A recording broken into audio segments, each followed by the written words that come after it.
Welcome to Denver Theory Lab. Denver Theory Lab? Okay. Denver Theory Lab. Let's do it.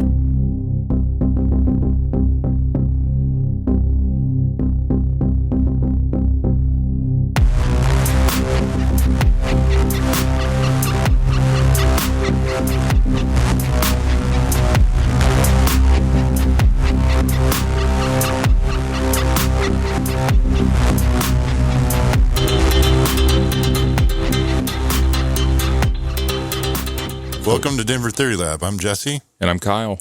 Where we aim to investigate and explore theoretical and practical ideas, conspiracies, events, and practices from an objective point of view to expand our range of thinking. You can make donations to Denver Theory Lab on PayPal at Denver Theory Lab. You can find us on Facebook, Instagram, or email us at denvertheorylab@gmail.com. Please send us any questions, comments, or topic suggestions.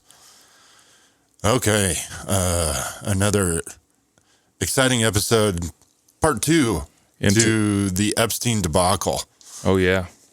And we dive deeper down the Epstein rabbit hole, continuing from episode 1.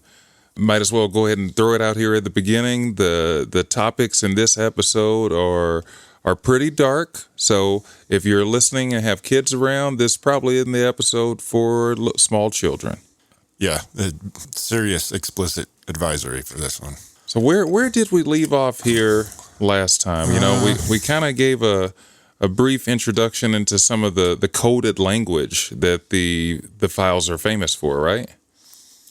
Yeah, we talked about pizza and jerky and Chef Francis Derby, famous chef in New York and other various places who supposedly was personal chef to Epstein at some point. Yeah.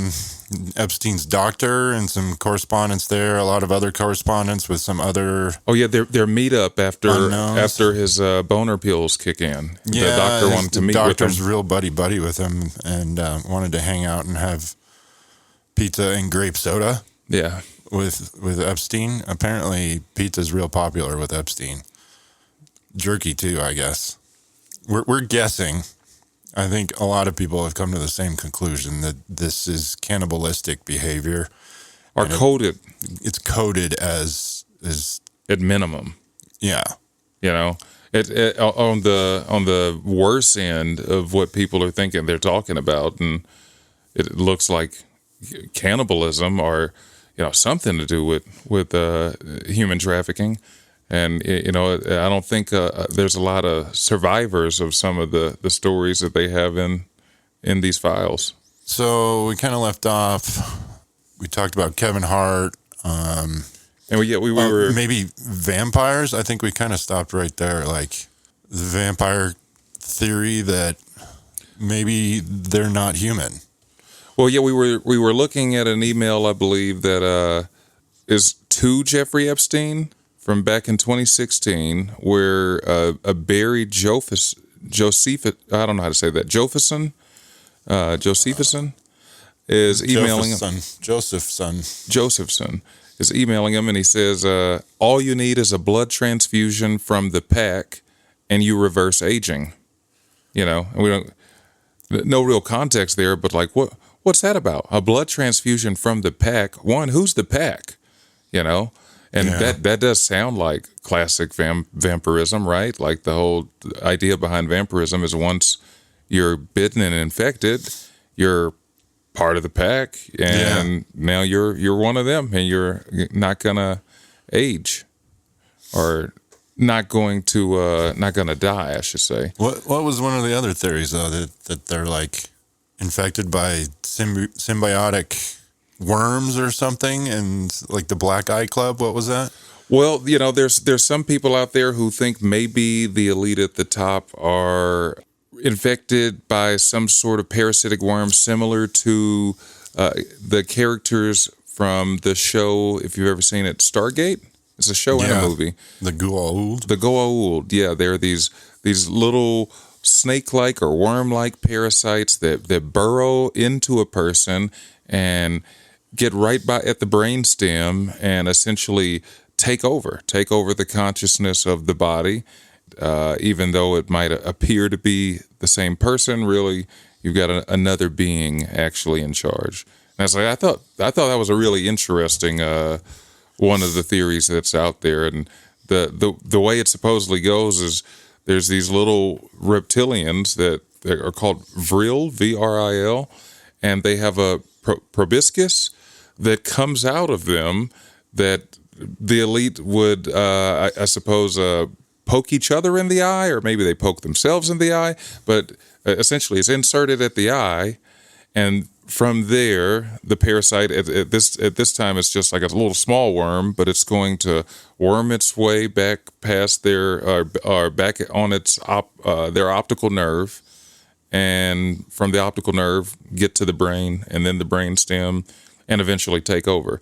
And it's supposed to go hand in hand with the Black Eye Club, like you were saying.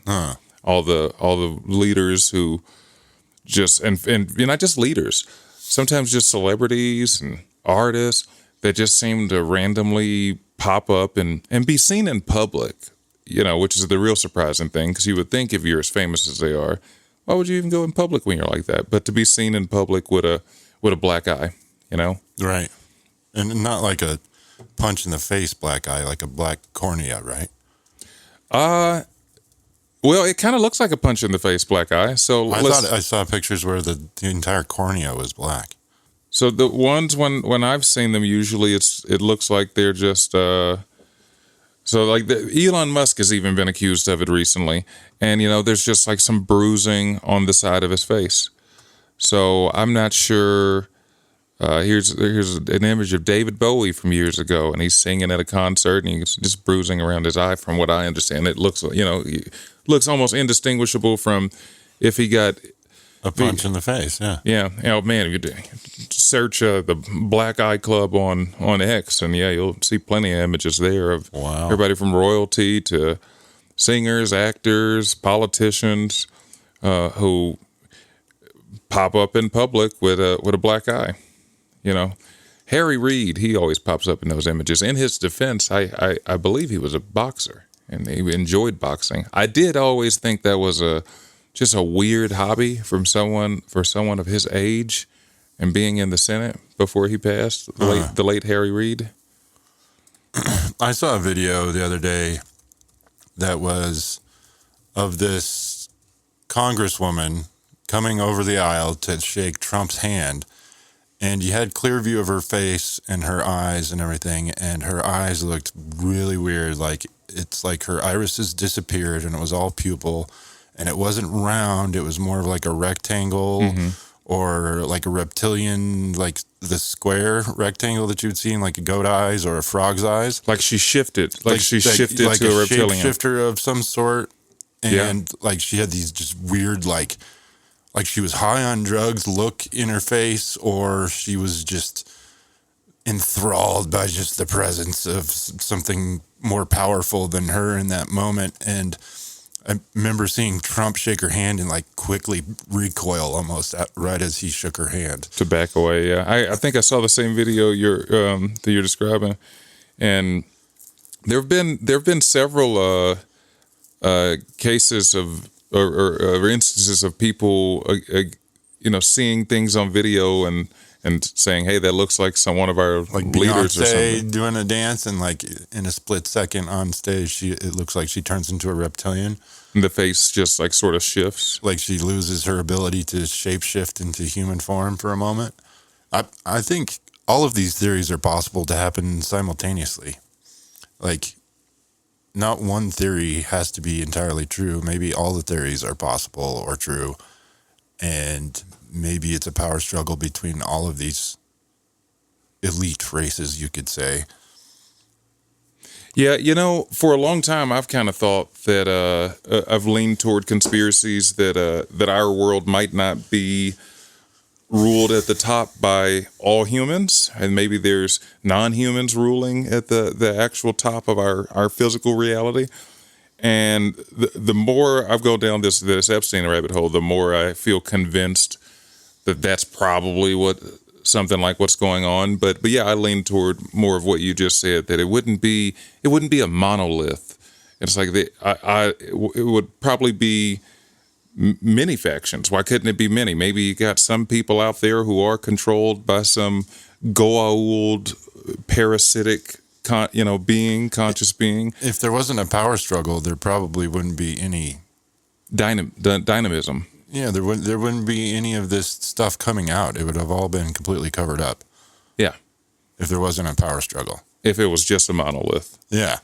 Well, unless, as some people believe, and some conspiracy theorists believe, what we're really watching is just a show. That all of this has been put on a big for distraction. Yes. Yeah, or put on for our entertainment.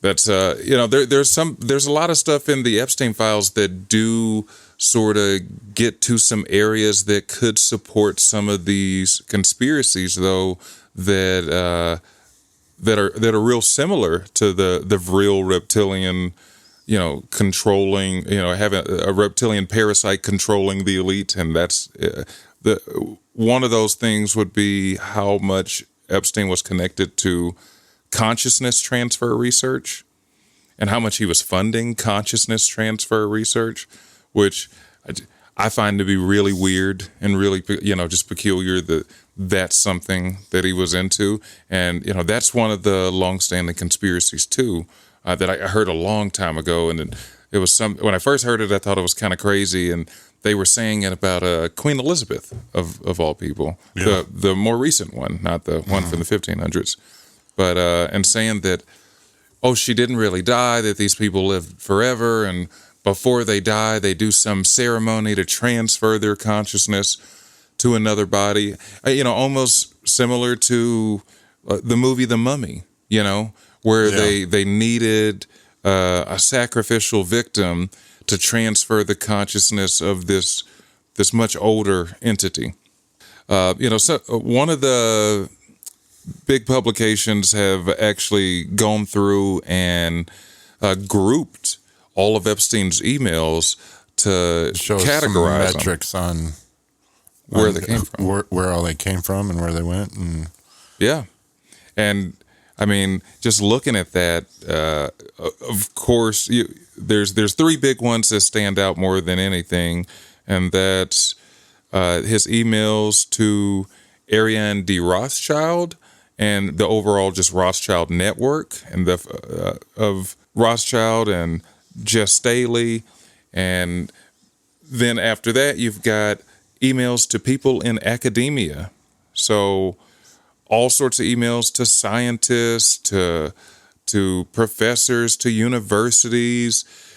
Some of the stuff I've been reading more recently, he was actually the university that he was connected with the most, and this one just kind of set me for a loop when I found out, is the university that Erica Kirk is associated with, the late Charlie Kirk's wife, Arizona State University, where she went and where her family was running all sorts of charities to help disadvantaged youth and that sort of. Epstein was the one university that he was the heaviest invested in, and charitable givings, was that very university. So I was like, well, that's a funny connection.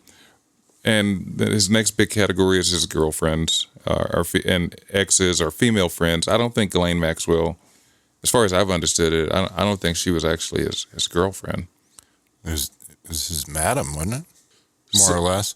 So in her testimony, when she was first arrested, you can watch the interviews of some of the ladies who were there grilling Ghislaine. Ghislaine said that Jeffrey was assigned to her after her father passed to keep her safe.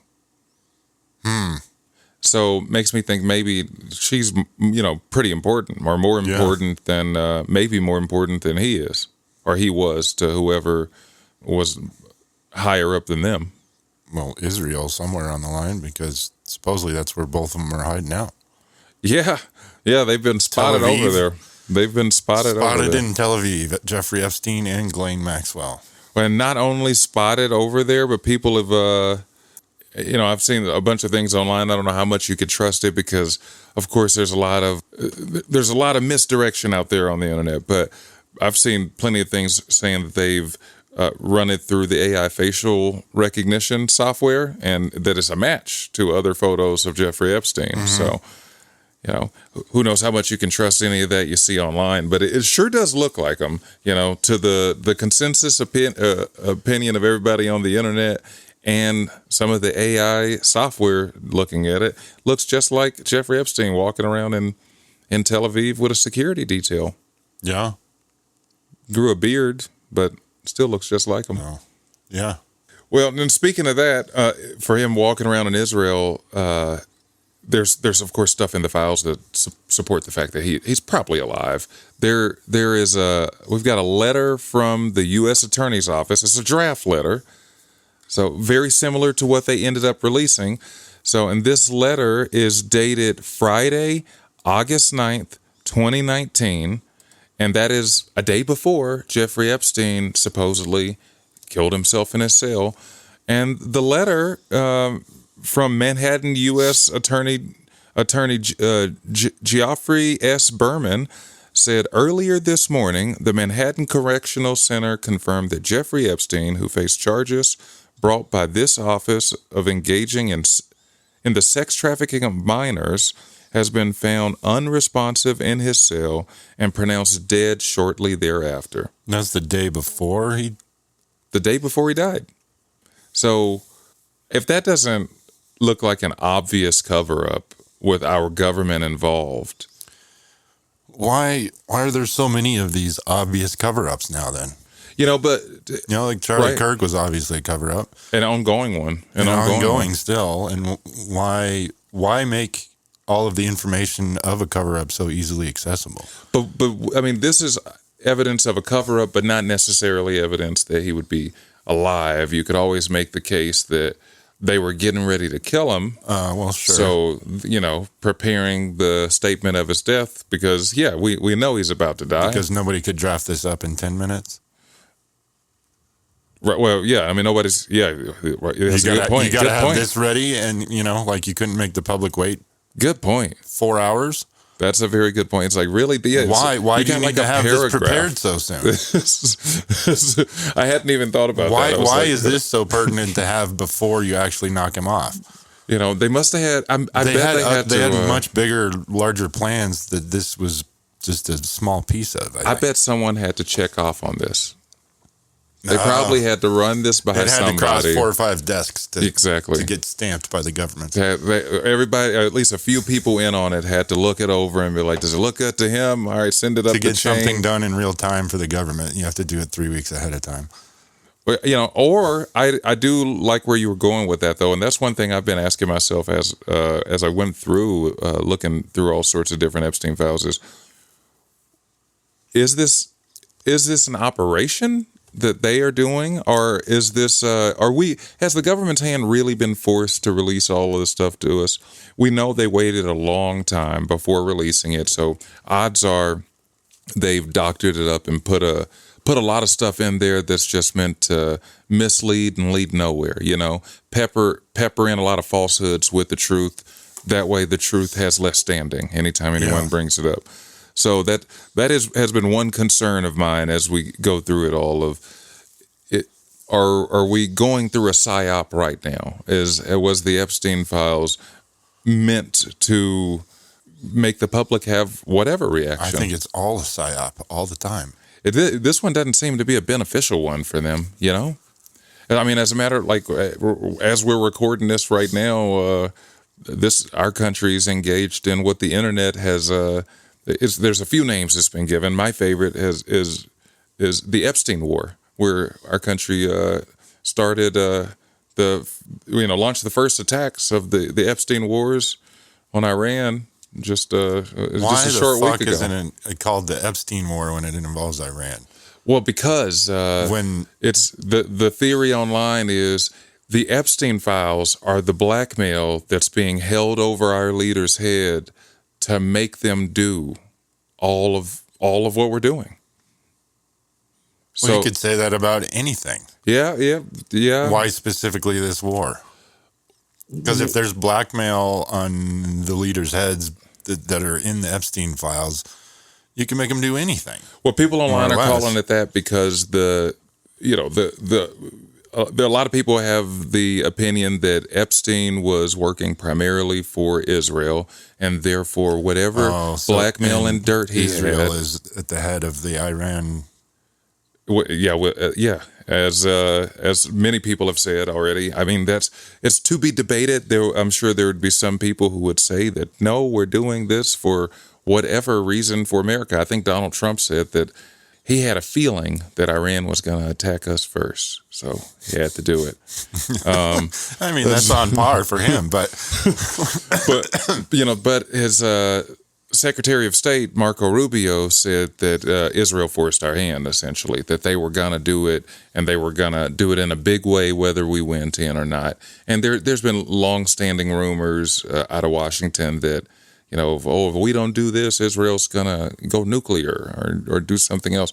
But I was like, I think that's probably what they want to say to the press to save face when they're saying anything about that. Yeah. But I was like, even with these Epstein files, you got to ask yourself, well, if the government, let's say Jeffrey Epstein is dead. Let's say they captured him and they killed him in his cell. Did they get the blackmail files that he had before or after they caught him? Because if you did, and I think we said that last episode too, if you don't have those blackmail files, even if you have him in prison, he has a whole lot of leverage on you. yeah. So, and I personally think that those blackmail files probably aren't in possession of our government.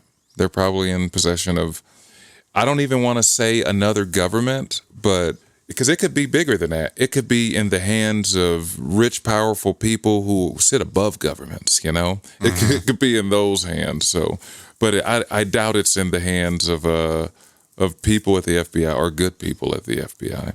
And because like as we were just saying with the Charlie Kirk thing, why do we keep seeing these intentional cover-ups? It seems like the overall law enforcement apparatus of this country is like utterly corrupt.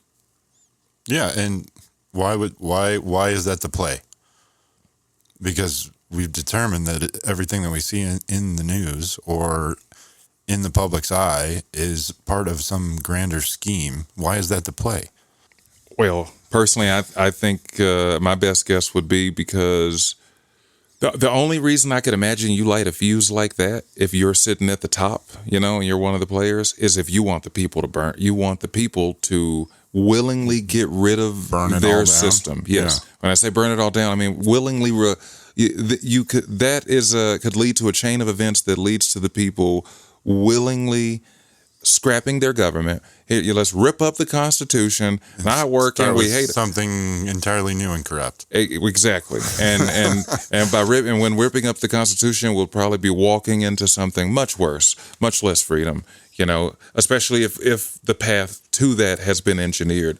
But speaking of just like how utterly pervasive the corruption seems to be, one thing I came across online, a little gem, is there's some pretty well-known symbols associated with pedophilia, human trafficking, and groups that are associated around those things, like associations of pedophiles and human traffickers.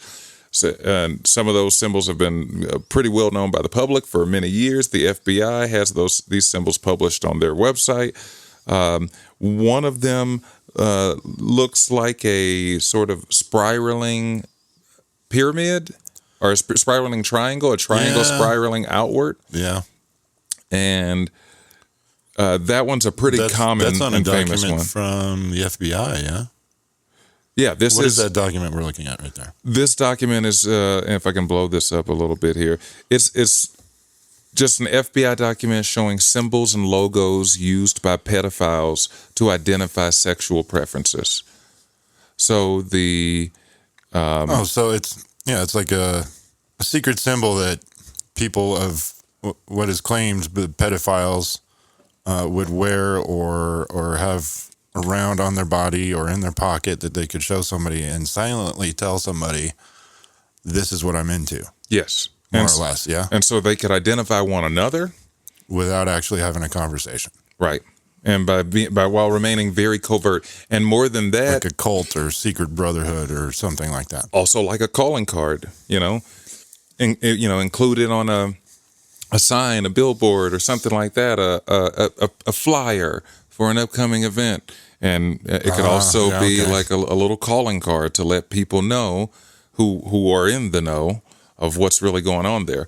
And the internet sleuths online happen to notice something after the most recent Epstein files came out, that those symbols are pretty pervasive even on government symbols and government logos. And I feel like we're in no way picking on them because of their proximity to so many of these cases and so much of the depravity we've heard about in Hollywood and that hasn't been investigated for years in the music industry. The Los Angeles County Sheriff's Department, their badge has this little pedophile triangle symbol all around it, literally all around it. It's It sure seemingly does, yeah. let's see if I can pull up a Let better me one of those. preface that in saying that we don't believe that the Los Angeles Police Department is corrupt necessarily, but No. there is coincidentally that same symbol on their badge, Los Angeles Sheriff Department, I should say. And, there are good people and bad people in every profession. So, Yeah, no, I mean, in no way trying to imply that they're all corrupt or in any way all in on something like that, but I think it does sort of lend itself to the speculation and can lead people to the idea that maybe the key people, the founders or the key individuals in an institution like that, at least at one point in time, were, or they chose a very bad symbol, yeah, maybe it's completely coincidental, but maybe completely coincidental. But given the fact that we're talking about law or enforcement, maybe it was just the person that designed the badge, period. yeah, could be just a person who designed the badge. Yeah, but I mean, given the, I would hope that we would see government entities change their symbols once it's brought to their attention that they have a striking similarity to other things. Because could you imagine if the swastika was just casually around, and people would have a visceral reaction and would not be able to accept that, like, oh no, it was just artistic design. We didn't mean to put swastikas all over the Houston, Texas Sheriff's Department badge. It just Right. happened to be there in the artistic design. People would see a connection there. So, and given they are in law enforcement and the FBI knows that that's what that symbol's known for, you would think somebody at an institution as big as the Los Angeles Sheriff's Department would have noticed it before random people on Twitter. Yeah. Maybe it just comes down to how much money it would cost to replace all that shit. It can't cost that much money to replace a badge design. A badge and every sign in the city that may have that incorporated into it, or every document, every... Oh, we spend spend way more on sillier stuff all the time. I agree, but And again, I just give the swastika analogy. If you can't just imagine some podunk town in America where the sheriff's badge has a swastika on every point of the star, you'd be a little nervous. intentional or not, yeah, you definitely take a step back and be like, ooh, okay. Where am I? Yeah. And I mean, and think of the history of that area in Los Angeles, of how many cases that, like, it's almost endless to more than we could name, of cases of human trafficking, inappropriate things going on with children in Hollywood, in the music industry, and that's been going on for a long time and doesn't seem to be investigated. You've got child stars who've come out and said, hey, I went to the police, I said this, this, and this, and the whole Diddy case has exposed a whole bunch of that, where people said they went to the police and reported things that clearly should have been investigated. So, yeah, I don't want to say it's everybody. In no way am I saying it's everybody or anybody at the Los Angeles Sheriff's Department. But it sure is a coinkydink that they have a blind spot in that area and they have that on their badge. What city in the U.S., and then let's expand the same question to around the world. What city in the U.S. has the highest missing persons, kidnapping, and human trafficking? If I had to guess, I'm going to say somewhere in the center of the country, somewhere Midwest, like St. New Louis. Mexico. Huh? I'm guessing New Mexico. New Mexico? What is, Because it's kind of remote. there's the internet. Zorro So let's Ranch is see. there, Oh yeah, let's see. which we haven't even spoke of yet. One of the many compounds of the Epstein regime. So let's see. In the U.S., Virginia. the city with the highest, consistently ranked, Virginia. Huh. Our capital is basically in Maybe it's Virginia. Appalachians. Well, that's West Virginia. I would be suspicious of the people near the capital. Okay. You know, the Virginia is right there by D.C. So, Yeah. and if we have an I guess elite the human crime rate's trafficking always ring, higher at like a capital city of any kind. so based on general missing persons data, Los Angeles, Phoenix, Houston, San Francisco, Detroit. What does this over Claude here. say? Yeah, let's see. We to our listeners, both Kyle and I have decided to adopt Claude AI as a wonderful resource. I have found that you get a lot less hallucinations from your AI when you're trying to get something done, and it just automatically comes up with this weird thing that you didn't ask it to do. We call that a hallucination, and it seems to get the job done. It doesn't seem to be quite as much of a sycophant. Also, to What's a sycophant? just like ChatGPT is so affirming and like telling you you're so great and it's the best idea ever. Oh, And yeah. it can be a little bit much, and so like ChatGPT becomes a sycophant for you. You know, it just loves you. You can do no wrong. Playing on your ego. Yeah, but it's way over the top. It's too much. You know, it's too pleasing. What was that we talked about? That OpenAI, which is the parent to ChatGPT, and they just signed a deal with the government. And what was To allow militarized use of their AI, why Anthropic Claude refused to allow militarized use of their AI. So there's a whole lot of fears around the future of AI if we allow it to be militarized. so ChatGPT is going to be what would they call it in the Terminator? Yeah, I guess so. I mean, I'm Skynet. sure there's no way the military doesn't have a better AI I'm sure they've already than got what's one. available Yeah. to the public. You know, there's no way they let this get out to I the was public talking with before one of they our have it. friends last night about what happens with the internet, or what if the internet goes down and this and that. And he's very tech savvy, and he's telling me, keep your eye on porno, because the military has the most advanced technology, and then right behind that is porno, and then beyond that it goes down the line. If you see porno starting to dwindle, that's when we're in trouble. It's an interesting metric. Yeah. I mean, it's interesting times.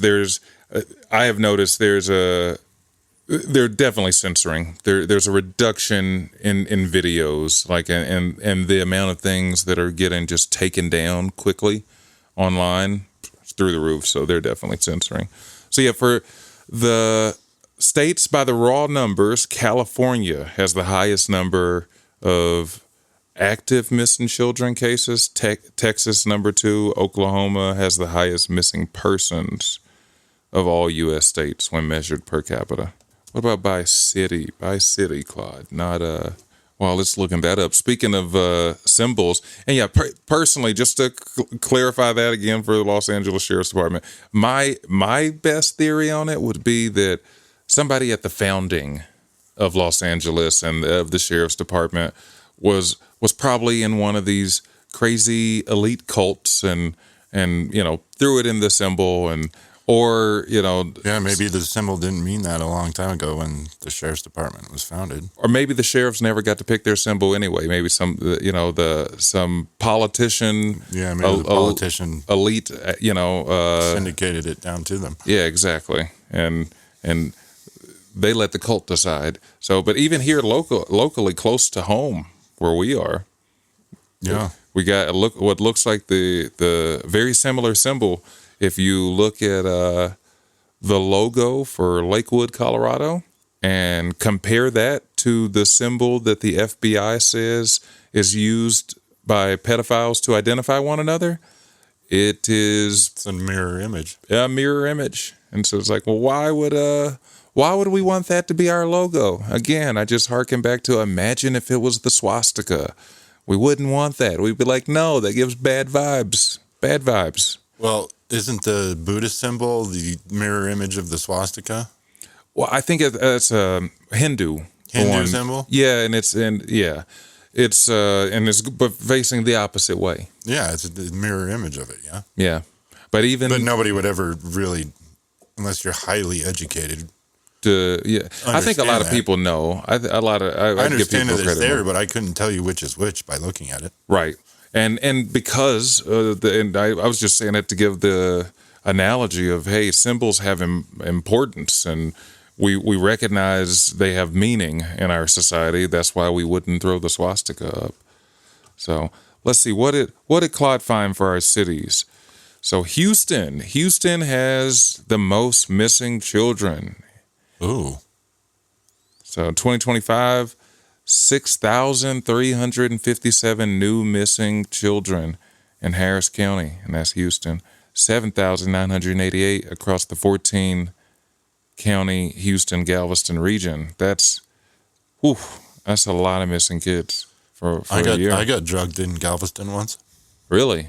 Yeah, me and the family were getting ready to go on a cruise, and the town was pretty much dead because there wasn't anything going on. It was like, I don't remember, November or something. And we checked into our hotel. I woke up from a nap and decided I want to go grab a couple of drinks, but nobody else wanted to go with me. So I just walked to a local bar, had a couple of drinks, and then walked to another local bar where there's nobody in there except one other patron and bartender and the manager. And I remember ordering like a tequila shot or something and a beer. And the manager calls the bartender over with the drink in her hand. He does something with my drink. He grabs it, or I don't remember what he did exactly, but she brings the drink back and she's like, would you like to order anything else? Like, anything else would be better than this drink. I was like, no, I want the tequila. And I remember drinking the tequila, drinking the beer, and I was like insanely tired, so I was ready to leave. I made it down the stairs because the bar was on the second floor, and made it to the park bench, and that other guy at the end of the bar followed me out, and he's like, I'll walk you home, dude. I was like, no. I just shoved my hands in my pockets and sat on the bench and just like clammed up. And this was like 4:00 in the afternoon, right? And I woke up and it was dark. And so I remember walking a couple of blocks, like, what happened to this time? Where the hell was I? What happened? Were you still on the bench? Yeah, I woke up from the bench and then started walking back to the hotel. And like in Galveston, the sidewalks and the street are about 4 feet difference because the water level will rise and it's meant to keep the flooding out of the stores.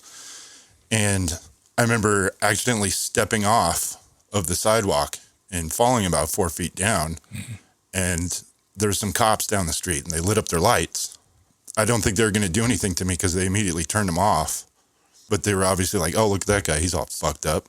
Let's let him know that, you know, pick up your pants. We're watching, dude. Not that my pants were down, but so like I get up off the thing and I'm realizing that I had to have been drugged because I had 2 drinks. You should have been fine. Maybe 4 drinks, I guess, technically. I should have been fine because I was a heavy drinker at the time.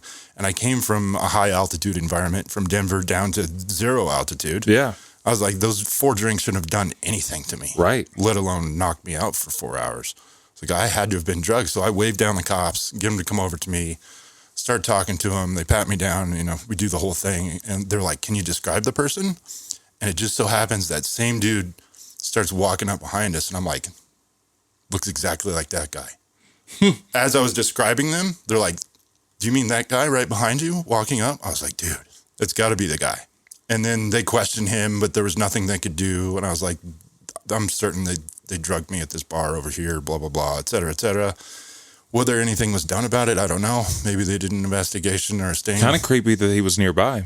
Yeah. It turns out that he never got any of my money because I probably had $350 in cash in my wallet. Mm-hmm. And the cops were like, are you okay to get back to the hotel? I was like, can you give me a ride back? Like, I know where I'm staying, this and that. It's only like 3 blocks away, but I'm not sure I'm safe to walk on these sidewalks in the state that I'm in. And they're like, no, because if we put you in the back of the car, then we got to write you up. And I was like, oh, well, let's not do that. Doesn't that suck?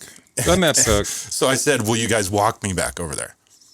And they're like, well, that's still a safety concern for us as well. I was like, can we walk back like military, like march? Like I put my hand on your shoulder, the other guy puts his hand on my shoulder, then everybody's watching everybody.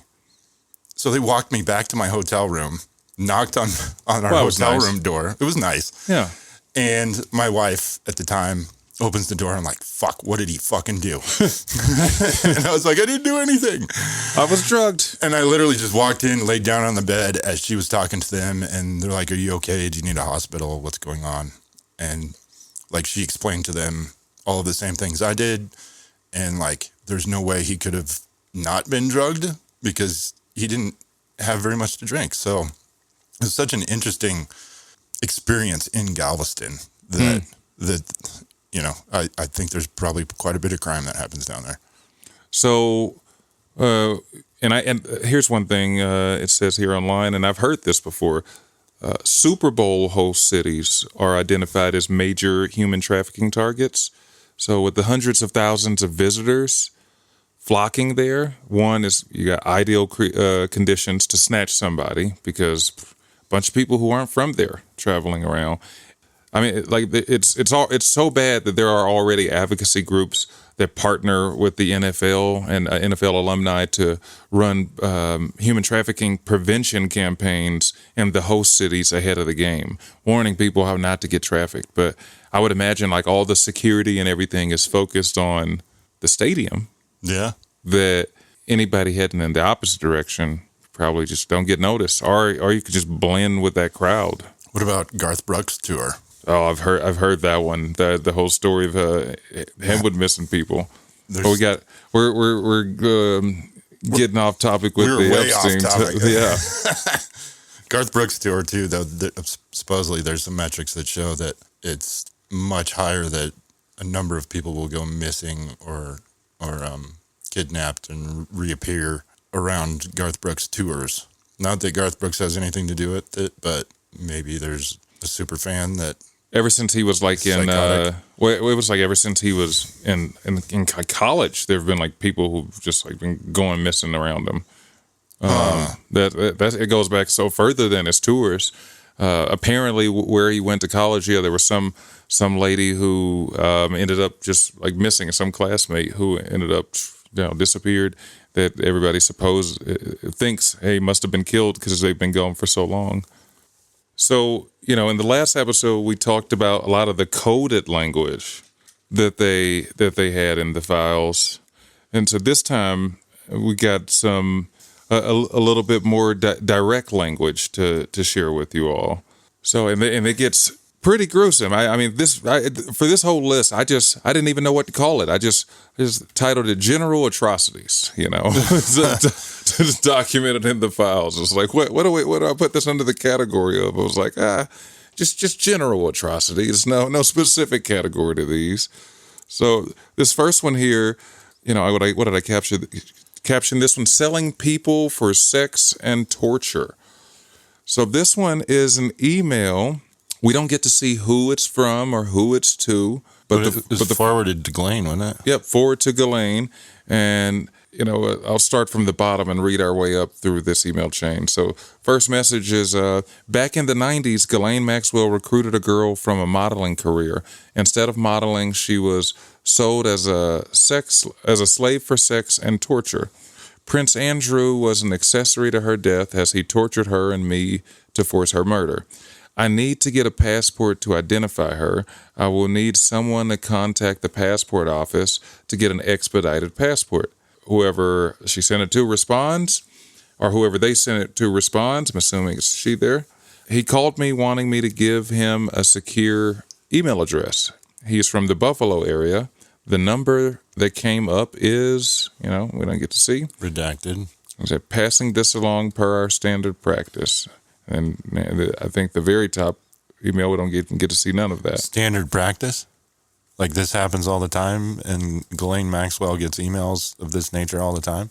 Well, I think passing the message along is standard practice. That's my guess from looking at this, that whoever they're sending this to is probably like their boss or someone who maybe is their assistant, someone who handles stuff for them. And hey, passing this along per standard practice, you take care of this. I don't know what this means. Here you go. Yeah. And then we got another one here. This one, it's pretty clear what they're talking about here, I'd say. This one we titled New Arrivals to Island, Sexy and Cute 9-Year-Old. Oh, my God. So this one's to Jeffrey Epstein. We don't get to find out who, but they say, new Brazilian just arrived, sexy and cute 9-year-old.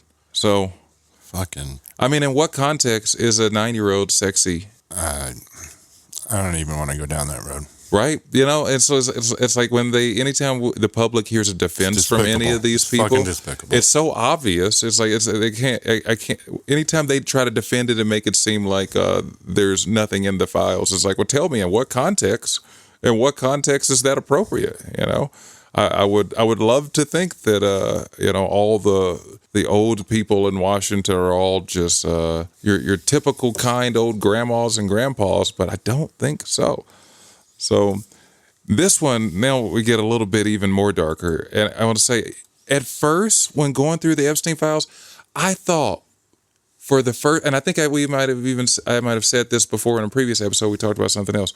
I thought maybe for the first time ever, racism had produced a win for black people, because I was like, hey, none of the people he wanted to sexually traffic were black or brown. He was only interested in white people. I was like, racism produces a win for black people. He's not interested in human trafficking us. But nope, disappointed. No. Come across this email, this group of emails here. This one, it's Ariane D. Rothschild, and she's talking about, she sent an email to Jeffrey Epstein. We don't get to see who it's from, but the signature is Ariane D. Rothschild. And she says, thanks, thrilling hunt. And responding to Jeffrey Epstein, who said, great photo. She must have sent a photo in her original email. She said, got it, amazing old male and amazing hunt. My bankers should be careful, ... So are they literally hunting bankers who cross them? Like, I think when most people picture it, it's like, oh, it's just they've got these poor people in cages. Maybe it's, the head of Wells Fargo if he steps out of line. Maybe he's taken out to the woods. I'm sure they wouldn't limit themselves to just poor people if they're trafficking humans. Like, yeah, that's true. They would make it a power move as well. Yeah. That's the literal translation of that email. Maybe it could go 10 different other ways, but. Well, I mean, there was just a decent amount for hunting that I was, at that point, looking at them, I was like, all right, I'm stuck on, like, what in the world are they hunting? We got another one here we didn't get to see who are from. And this one's just a little bit more hunting, but not, I would say almost coded language. It says, Gilligan, I didn't get your email. Did you talk to Jane? Is everything okay? Can we talk about treasure hunt for girls on island? We will be there on January 4th. Give me your private phone number. Do you miss me yet? Love. So treasure hunt could be anything. Could be innocent treasure hunt, But then we get to, and this one I think is Ariane D. Rothschild. Oh, I think that I've seen another version of this one where she was on this one, but it might not be her. I might be misremembering that one. But the title on this one is Snipe Hunt is Over. Moon Crickets in Field Bag. Which moon crickets is apparently an old name for black people and like an old racist slur for black people. I had never heard that one before. And in the content of the email, he says, guess what? You're allowed to say that word. I know. I don't like saying the word. But he uses the N word and hard R. So, so I think snipe means something too. Can we look up the word snipe? Snipe hunt. Because it was used in the Pixar movie Up, or the Disney movie Up, and snipe hunt is a common North American prank and hazing ritual where a gullible person, often a child or novice, is sent into the wilderness to catch a non-existent creature called a snipe. Usually armed only with a bag, it's a metaphor for a fruitless search for something that does not exist. So it's just like the movie Up. No, I mean, to me, it sounds just like I can forget the name of the movie or the story, but I mean, the story where the rich people release people into the woods and hunt them. And like Ice-T was the black guy they were hunting. Yeah. And in the movie, yeah, I don't remember what the movie is called. It was a famous movie. But people in that they've movie. literally, they've depicted that to us. And so what I imagine I can't. It's been too long since I've seen Up, so I'm forgetting the snipe hunt and that. But what I imagine when I see snipe hunt is over, I'm thinking, okay, so you release the people into the woods and sent them on a wild goose chase. They're armed with nothing. They got a bag. Maybe they think they're looking for some. Is a treasure hunt, some hidden thing in the woods, while the rest of you are hunting them. Yeah. So in Up, what's the snipe hunt? So at the beginning of the movie, there's this what is not a Boy Scout, but similar type of kid. He's trying to get all his merit badges, and one of them is helping the elderly. And the old man is in his house, answers the door, and this kid's trying to convince the old man to let the kid help him. Mm-hmm. And he won't go away after multiple attempts. The old man decides, there is a snipe around here. Can you go find that snipe? You'd be helping me a lot. So throughout the entire movie, this kid he's on the supposedly on the hunt for the snipe, even though they're like they end up in the jungle together, and he does come up with this giant unknown bird, and he's like, I found the snipe. So though it's a really cute movie. Yeah, and I would say it's been a while since I've seen it with the old man. Ones. I've always liked that movie, but I never knew the meaning of that term. So at the beginning of the movie, when he's really sending him off to find something just to get rid of him. Then here's another one, not so coded language. This one he's just talking about partying. It's from John Brockman to Jeffrey Epstein, and I'll start at the bottom and read our way up the email. So John Brockman says, P.S. You missed the big event on Saturday, a party with a dozen beautiful East Side girls. Well, a dozen 1-year-olds. What? And then Epstein responds, better than well. Things are going well, but no Jeffrey. When am I going to see you? Give me a call tomorrow if you're bored. At home. Oh, no, that must be, so there's got to be to someone else. So there's someone else on the email as well, because if he says no Jeffrey. So happy Hanukkah, JB. So that's John Brockman as well. Somebody answering Jeffrey's emails? Both of those have got to be from John Brockman to Jeffrey Epstein, I guess. Oh, yeah, I read this wrong. The PS is just at the bottom of the email. So it's you will, better than, you will is what Epstein must have sent to him. And he said, better than well, things are going well, but no Jeffrey. When am I going to see you? Give me a call tomorrow if you're bored. At home, blank. Happy Hanukkah, JB, John Brockman. P.S. You missed the big event on Saturday, a party with a dozen beautiful East Side girls. Well, a dozen 1-year-olds. God. And it's, like, at first, years ago, everybody thought this was just sexual abuse. Right. I would hope you can't, nobody's sexually abusing the 1-year-olds, but then that leads you to, well, what are you doing with the 1-year-olds? And that's where the cannibalism angle comes in, and why so many people online have leaned toward that these folks are cannibals. But we kind of touched on the are they not human? But that's also where that comes right into the play as well, because I'm not sure if we said that in the last episode. Humans can't consume large amounts of human flesh or raw blood, not without getting very sick, getting an illness. After about a decade, I think it was, that your body shuts down. And these people seem to be doing well. As a matter of fact, they talk about this stuff, as we talked about in the last episode, like they need it for nourishment. Rejuvenating for them somehow. So, and they clearly make a sport out of hurting people and that sort of thing. But and so far we've just been talking about the more depraved aspects of it. But there's some other aspects where maybe they look at humanity as a science experiment. So this one is from a Robert Trivers, and I believe this is someone in academia, if I'm not mistaken, to Jeffrey Epstein on the subject of trans, and he says, it's very simple. I will compare male to female with female to male. With greater molecular control over development, we are increasingly capable of producing novel phenotypes, more feminine men, by blocking testosterone receptors or castration, and at the same time increasing estrogen production. The one blocks male features. I think he means blocks. The second encourages female features. More masculine women, heavy testosterone dosage, incredible external effects, heavily bearded men. You would never guess they had a female bone in their body. First kind, the first kind, male greater than symbol, female is 4 times more frequent than male. And so the first is just an arrow. Just an arrow? First kind male to female is 4 times more frequent than male to male.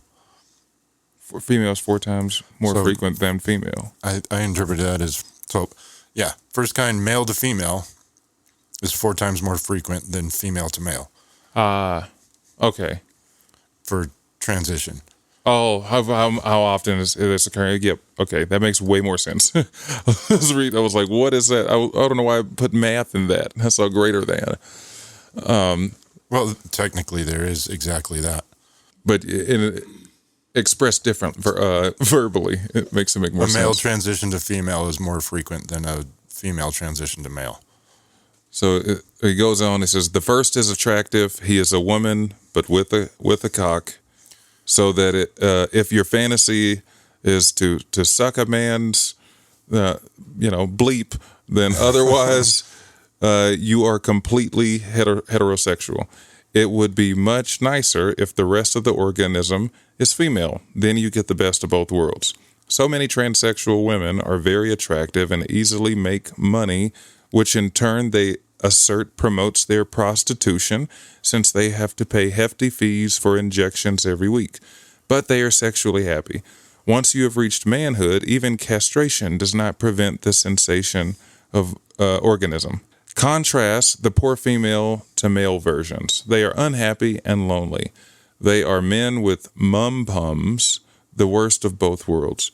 If you like smelly masculine men, you want that hard bleep that comes with the show. You do not want one of nature's more complex and variable structures, the pum-pum, that is an acquired I don't know. I have to find that out. That is an acquired taste and not with a man. There are hundreds of female trans videos and websites. I have never seen a male one.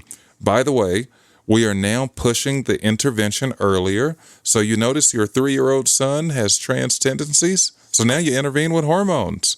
I would be frightened to do that, but who knows? Well, there's a lot of...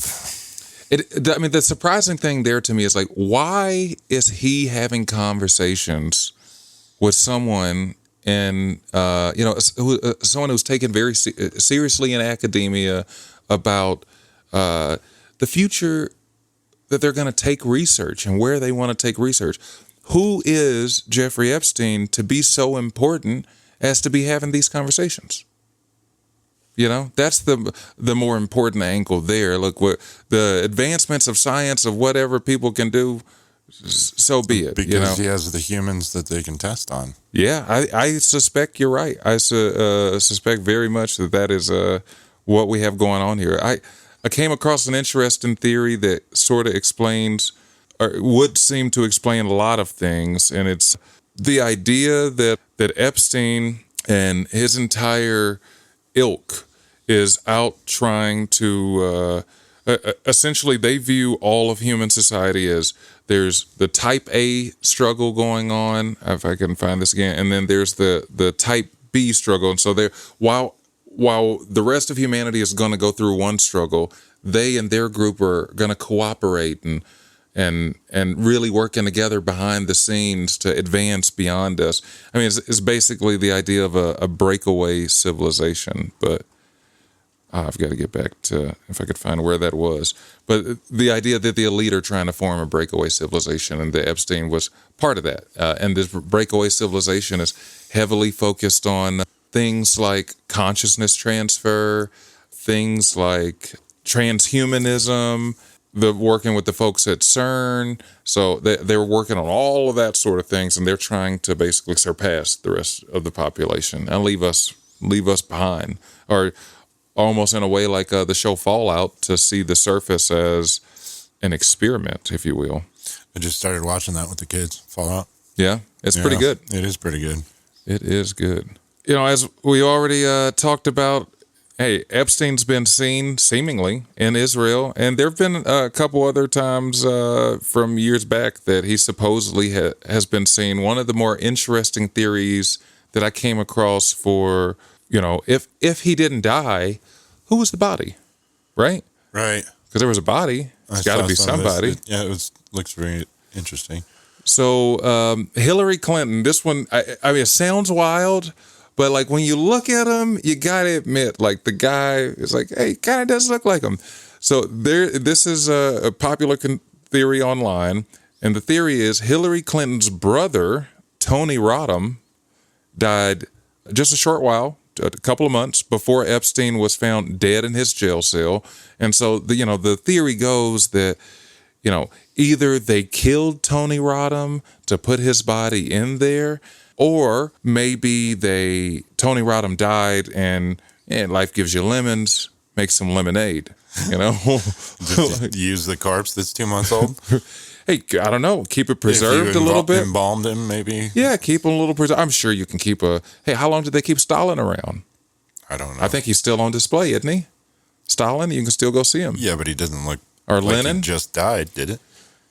I think it probably looks pretty good, but I mean, to be over like 100 years old now, you know, you're well over. So, and in Lincoln, they took Lincoln on a tour around the country, and that was in the 1800s. You can keep. We got a frozen dead guy on ice here in Colorado. Yeah, so you can totally keep somebody looking good for 2 months, I'm sure.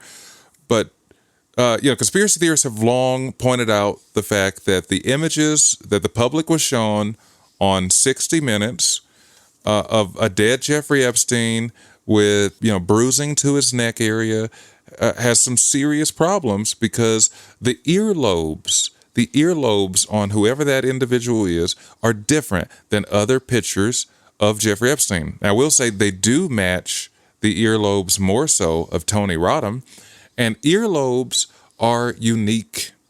Our earlobes they're not as unique as your fingerprint, I believe, but they are pretty dang unique. People don't have the same ones. You compare an ear to an ear, they're quite unique. And they don't change. If you have a detached earlobe, it doesn't, all of a sudden, you don't get older and have an attached earlobe. That they do not change. And the intricate shape and design. So, as we already mentioned earlier, they had the draft statement of his death the day before he died. You know, the nose shape is different. The cheekbones are different. The ear shape is noticeably different. So it looks similar to Epstein. Very much doesn't look to be Epstein, though. Definitely huge differences. You know, and the running theory that I think everybody's at right now is that Epstein was essentially an errand boy of the Rothschilds. That's really what he, who he was, and so it's, on a certain level he worked above government. I think he worked higher than the Rothschilds. You think? Well, what level would be higher than them? Israel. I mean, the Rothschilds founded in a way they had a. I don't want to. They had a key role to play. Who's to say that Israel didn't rise above the power of the Rothschilds? Yeah, you could be right. Maybe there was a power struggle there, and eventually Israel. Well, and just because you put the money up to found a place doesn't mean you get to run it forever. No, I would imagine you probably still have some big sway and influence, given their banking empire. Yeah, I'm sure it goes way above Israel as well. I don't know a shit ton about Israel, but it seems to me that there's a lot of evidence that points to Israel being involved in a lot of what's going on in our world today. Oh, I agree with you completely. I mean, that's my default of wanting to lean with this, but there's just so much with Epstein. I don't think we have time to get to all of it today, but I mean, for one example, his connection to the scientists at CERN, and not just at CERN, at a lot of these colliders where, because we have some of those colliders here in this country, so you got this person who he has some obvious connections to pagan gods or pagan worship, Baal, which maybe we could finish it off with that, focus on a little bit of Baal and some signs that maybe our leaders are into worshiping Baal. But this guy was into worshiping pagan gods, and he's meeting with scientists who are working on things like consciousness transfer, which is literally trying to figure out how to move consciousness from one body, one vessel to another. Yeah, and maybe not to another body. Maybe put it in a computer, or like Altered Carbon, the TV show. Like Altered Carbon, that was a great TV show. It really was. So, but he's working with people trying to do that, and scientists trying to open wormholes and things. So it's like it gives me a little spooky vibes. So, and in looking up all this, I had to educate myself a little bit about Baal worship. And I was like, all right, what is this with Baal? So Baal's this ancient deity who was an opposing force to Yahweh, if you trace it all the way back. But he's often associated with Moloch, and essentially the main important thing that's already viral online, of course, is Baal was a god that demanded child sacrifice. So the cult around him was a child sacrificing cult. Now, way back when ISIS blew up in Iraq and ISIS was spreading across the Middle East, if you remember the stories, when ISIS first blew up, they hit historical sites. Do you remember those stories? Well, yeah. ISIS supposedly took claim to these. And they destroyed like these ancient sites that didn't align with Islam. So they were destroying these pagan sites and stuff like that. Yeah. Well, one of the sites they destroyed was the Temple of Baal, a Roman era Temple of Baal built in the Middle East. I thought that was interesting too. That's an interesting part of the story to me, that the Romans built a Temple of Baal, because it wasn't built by the locals out there. It was like the Romans, when the Romans were in charge of that area, they built a temple to Baal. So, but it was a polytheistic time, I guess. I've always imagined it as the Romans followed the Roman gods, but maybe their view was broader than that, and they could worship gods outside of their own. So ISIS destroys this temple, and then the big international organizations move in and they restore it. And after they restore it, they decide, okay, we're going to take the Temple of Baal on a tour of the world. And they announce it. They make this big announcement. The Temple of Baal is supposed to come to New York City, to London, to all these major centers of finance. First in America, the people in New York, people of America made a big fuss. So they ended up not taking it to New York City at first, and they decided to change things up and did a different marketing push. They changed the name of it from the Temple of Baal to the Palmyra Arch. And then they began its tour, first going to London and then D.C., and it stopped at a few big cities, but mostly big centers of global finance. So, and when it first arrived in London, they did line it up with the timing for a pagan festival called, what is this? It's like a fall festival, Beltane, the festival of Beltane. Yeah. So Baal or Baal or however you pronounce it, I think it's Baal. It's not really associated with pagans, though, is it? Well, pagan is such a broad term. Pagan just means anything that's not Abrahamic. Well, that's fucking stupid, because pagan's polytheistic. I know people that associate as pagan, and they don't consider child sacrifice or any of this Baal worship right a common practice. Yeah, no, I totally sympathize with that. I mean, as a matter of fact, I like to keep a very broad philosophical and religious view, open, just keep an open mind to different all forms of wisdom, and I think all the wisdom can come from all sorts of different traditions from all around the world, and I think personally, when the paganism was wiped out in the world, I think the world lost a lot of wisdom, lost a lot of our connection to some of our intuitive knowledge. Yeah. But, you know, just because these people, the Baal worshippers or the child sacrificers, happen to be pagan, it's not a condemnation of everything that is pagan. But this particular... I'm thinking they just piggybacked the pagan tradition. Well, pagan is... For whatever reason. I mean, pagan Christianity did the same thing. They piggybacked all kinds of pagan traditions. I mean, the word pagan itself, I think of it as an old slur for anything that wasn't Christian or anything that wasn't Abrahamic. You know, it was a way of differentiating. Are you a monotheist and believe in the one God and not many, or pagan? Kind of believed in many gods, and that was the main thing that differentiated them. I feel like in today's modern times, people have a lot more of a sophisticated view. Where, you know, maybe you could believe speaking just for myself, I can believe in a source or God, whatever you want to call it. For me, the source might be the best descriptive term for it. And I could also believe in other beings of higher dimension, higher realms, higher than myself in the hierarchy that is creation. You know, it doesn't make them God, but would make them God-like, you know. To beings on Earth, potentially. So I could see that. And I mean, that's what I think the elite are actually into. And if I had to bet, I would think they have that level of sophistication to differentiate. And maybe they really are dealing with some entity, because these people have money and means, and they've been doing this for a long time. So you got to ask yourself, why? You know, is it just... Are they all nuts, you know, or are they in contact with some entity? And that truly does give them more power or insight on certain things. Right. Saying an entity at a different level than us doesn't have, at least in my view, doesn't have to be God in order to be God-like to humans. Yeah. You know, like I feel like we can be God-like to ants, you know.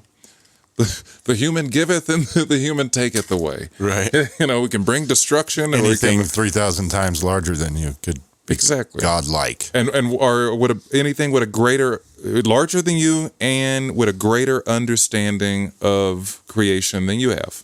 Yeah.